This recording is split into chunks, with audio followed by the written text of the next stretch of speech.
ಕರ್ನಾಟಕದಿಂದ ಎಚ್ಎಎಲ್ ಘಟಕವನ್ನ ಆಂಧ್ರಪ್ರದೇಶಕ್ಕೆ ಸ್ಥಳಾಂತರ ಮಾಡುವಂತೆ ಆಂಧ್ರ ಸಿಎಂ ರಕ್ಷಣಾ ಸಚಿವ ರಾಜನಾಥ್ ಸಿಂಗ್ಗೆ ಮನವಿ ಮಾಡಿಕೊಂಡ ಬೆನ್ನಲ್ಲಿಯೇ ರಾಜ್ಯ ರಾಜಕಾರಣಿಗಳು ಇದಕ್ಕೆ ವಿರೋಧ ವ್ಯಕ್ತಪಡಿಸಲು ಆರಂಭಿಸಿದ್ದಾರೆ.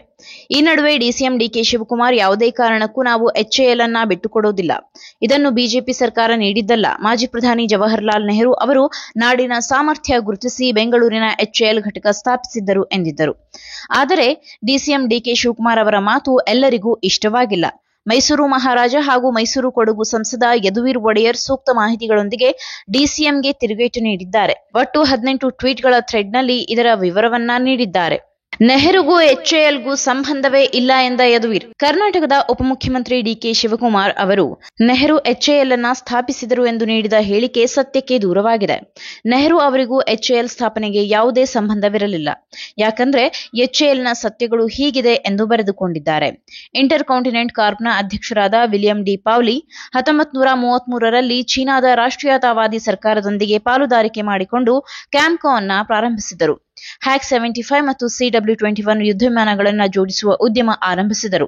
ನಂತರ ಅವರು ಭಾರತದ ವಿಮಾನ ಉದ್ಯಮವನ್ನ ಪ್ರಾರಂಭಿಸುವಲ್ಲಿ ಪ್ರಮುಖ ಪಾತ್ರ ವಹಿಸಿದರು. ಒಪ್ಪಿಗೆ ನೀಡಿದ್ದು ಮೈಸೂರು ಮಹಾರಾಜರು ಮಾತ್ರ. ಅಕ್ಟೋಬರ್ 1939ರಲ್ಲಿ ಪೌಲಿ ಭಾರತೀಯ ಕೈಗಾರಿಕೋದ್ಯಮಿ ವಾಲ್ಚಂದ್ ಹೀರಾಚಂದ್ ಅವರನ್ನ ಹಾಂಗ್ಕಾಂಗ್ಗೆ ಪ್ಯಾನ್ ಆಮ್ ಕ್ಲಿಪ್ಪರ್ ವಿಮಾನದಲ್ಲಿ ಭೇಟಿಯಾದರು. ಆ ಆಕಸ್ಮಿಕ ಭೇಟಿಯು ಒಂದು ದಿಟ್ಟ ಕಲ್ಪನೆಗೆ ಕಾರಣವಾಯಿತು. ಅದೇನೆಂದರೆ ಭಾರತದಲ್ಲಿ ವಿಮಾನಗಳನ್ನ ತಯಾರಿಸುವುದು.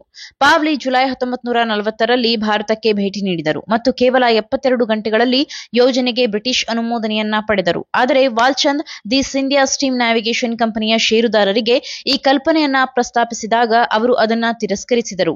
ವಾಲ್ಚಂದ್ ಬೆಂಬಲಕ್ಕಾಗಿ ಭಾರತೀಯ ರಾಜಪ್ರಭುತ್ವದ ರಾಜ್ಯಗಳಾದ ಬರೋಡಾ, ಗ್ವಾಲಿಯರ್, ಭಾವನಗರ್ ಮತ್ತು ಮೈಸೂರುಗಳನ್ನ ತಲುಪಿದರು. ಮೈಸೂರಿನ ಮಹಾರಾಜರು ಇದಕ್ಕೆ ಒಪ್ಪಿದರು. ಅಕ್ಟೋಬರ್ 1940ರಲ್ಲಿ ವಾಲ್ಚಂದ್ ಮತ್ತು ಪೌಲಿ ಬೆಂಗಳೂರಿಗೆ ಬಂದರು. ಮೈಸೂರು ಸರ್ಕಾರವು 700 ಎಕರೆ ಉಚಿತವಾಗಿ ನೀಡಿತು. 25 ಲಕ್ಷಗಳನ್ನ ಷೇರುಗಳಲ್ಲಿ ಹೂಡಿಕೆ ಮಾಡಿತು ಮತ್ತು ಈ ಉದ್ಯಮಕ್ಕೆ ಬೆಂಬಲ ನೀಡಿತು. ಪೌಲಿ ಈ ಸ್ಥಳವನ್ನ ವೈಯಕ್ತಿಕವಾಗಿ ಆಯ್ಕೆ ಮಾಡಿದ್ದು ಡಿಸೆಂಬರ್ 23, 1940ರಂದು ಹಿಂದೂಸ್ತಾನ್ ಏರ್ ಕ್ರಾಫ್ಟ್ ಕಂಪನಿಯನ್ನ ಮೈಸೂರು ಕಂಪನಿಗಳ ಕಾಯ್ದೆಯಡಿಯಲ್ಲಿ ಸಂಯೋಜಿಸಲಾಯಿತು. ವಾಲ್ಚಂದ್ ಇದಕ್ಕೆ ಅಧ್ಯಕ್ಷರಾಗಿದ್ದರು. ಬೆಂಗಳೂರಿನ ದೊಮ್ಮಲೂರು ರಸ್ತೆಯಲ್ಲಿರುವ ಇವೆಂಟೈಡ್ನಲ್ಲಿ ಕಚೇರಿ ತೆರೆಯಲಾಯಿತು. ಡಿಸೆಂಬರ್ 24, 1940ರಂದು ಎಚ್ಎಎಲ್ ಕೆಲಸ ಪ್ರಾರಂಭವಾಯಿತು. ಜನವರಿ 1941ರ ಮಧ್ಯಭಾಗದಲ್ಲಿ ಮೊದಲ ಕಟ್ಟಡ ಮತ್ತು ರನ್ವೇ ಸಿದ್ಧವಾಯಿತು. ಇದು ಕೇವಲ 3 ವಾರಗಳಲ್ಲಿ ಅನ್ನುವುದೇ ದೊಡ್ಡ ಸಾಧನೆ. ಕಂಪನಿಯ ಮೊದಲ ಆರ್ಡರ್. ಭಾರತ ಸರ್ಕಾರದಿಂದ ಕಂಪನಿಗೆ ಬಂದ ಮೊದಲ ಆರ್ಡರ್ 74 ವಲ್ಟಿ ಅಟ್ಯಾಕ್ ಬಾಂಬರ್ಗಳು, 30 ಹಾರ್ಲೋ ಪಿಸಿ, 5 ಟ್ರೈನರ್ಸ್ ಮತ್ತು 48 ಕರ್ಟಿಸ್ ಹಾಕ್ ಫೈಟರ್ಗಳು. ಇದು 1942ರ ಒಳಗಾಗಿ ಪೂರ್ಣಗೊಳ್ಳಬೇಕಿತ್ತು.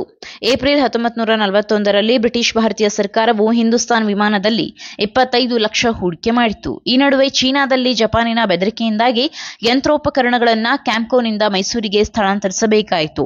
ಆಗಸ್ಟ್ 29, 1941ರಲ್ಲಿ ಕಂಪನಿಯು ತನ್ನ ಮೊದಲ ಹಾರ್ಲೋ ಟ್ರೈನರ್ ಅನ್ನ ಭಾರತ ಸರ್ಕಾರಕ್ಕೆ ಹಸ್ತಾಂತರಿಸಿತು. ಭಾರತದ ವಾಯುಯಾನ ಕನಸುಗಳು ನನಸಾಗಲು ಆರಂಭಿಸಿದ್ದವು. ಪರ್ಲ್ ಹಾರ್ಬರ್ ಮತ್ತು ಮಲಯದಲ್ಲಿ ಬ್ರಿಟಿಷ್ ಹಡಗುಗಳ ನಷ್ಟದ ನಂತರ ಜಪಾನಿನ ಆಕ್ರಮಣ ಭಯವು ಬ್ರಿಟಿಷರು ಏಪ್ರಿಲ್ 1942ರಲ್ಲಿ ವಾಲ್ಚಂದ್ ಅವರ ಷೇರುಗಳನ್ನ ಖರೀದಿಸಲು ಕಾರಣವಾಯಿತು. ಆದರೆ ಮೈಸೂರು ಸರ್ಕಾರ ತನ್ನ ಪಾಲನ್ನ ಮಾರಾಟ ಮಾಡಲು ನಿರಾಕರಿಸಿತು. ಯುದ್ಧದ ಅವಧಿಗೆ ಬ್ರಿಟಿಷರಿಗೆ ನಿಯಂತ್ರಣವನ್ನ ಹಸ್ತಾಂತರಿಸಲಾಯಿತು. ವಾಲ್ಚಂದ್ ಆರಂಭಿಕ 25 ಲಕ್ಷ ಹೂಡಿಕೆಯಿಂದ 57 ಲಕ್ಷ ಲಾಭ ಗಳಿಸಿದ್ದರು. 1943ರಲ್ಲಿ ಯುಎಸ್ ಆರ್ಮಿ ಏರ್ ಫೋರ್ಸ್ ಕಾರ್ಖಾನೆಯನ್ನ ವಹಿಸಿಕೊಂಡಿತು. ಹಿಂದೂಸ್ತಾನ್ ಏರ್ ಕ್ರಾಫ್ಟ್ ನಿರ್ವಹಣೆಯನ್ನ ಉಳಿಸಿಕೊಂಡಿತು. ಇದು 84ನೇ ಏರ್ ಡಿಪೋ ಎನಿಸಿಕೊಂಡಿತ್ತು. ಮಿತ್ರ ರಾಷ್ಟ್ರಗಳ ವಿಮಾನಗಳನ್ನು ದುರಸ್ತಿ ಮಾಡುವ ಕೇಂದ್ರವಾಗಿತ್ತು. ಕಾರ್ಖಾನೆಯ ಪಿಬಿವೈ ಕ್ಯಾಟಲಿನಾಸ್ನಿಂದ ಭಾರತ ಮತ್ತು ಬರ್ಮಾದಲ್ಲಿ ಹಾರಾಟ ನಡೆಸುವ ಎಲ್ಲಾ ರೀತಿಯ ವಿಮಾನಗಳನ್ನು ಕೂಲಂಕುಷವಾಗಿ ಪರಿಶೀಲಿಸಿತು. ಯುದ್ಧದ ಅಂತ್ಯದ ವೇಳೆ ಇದು ಏಷ್ಯಾದ ಅತಿದೊಡ್ಡ ಓವರ್ಆಲ್ ಸೌಲಭ್ಯಗಳಲ್ಲಿ ಒಂದಾಗಿತ್ತು.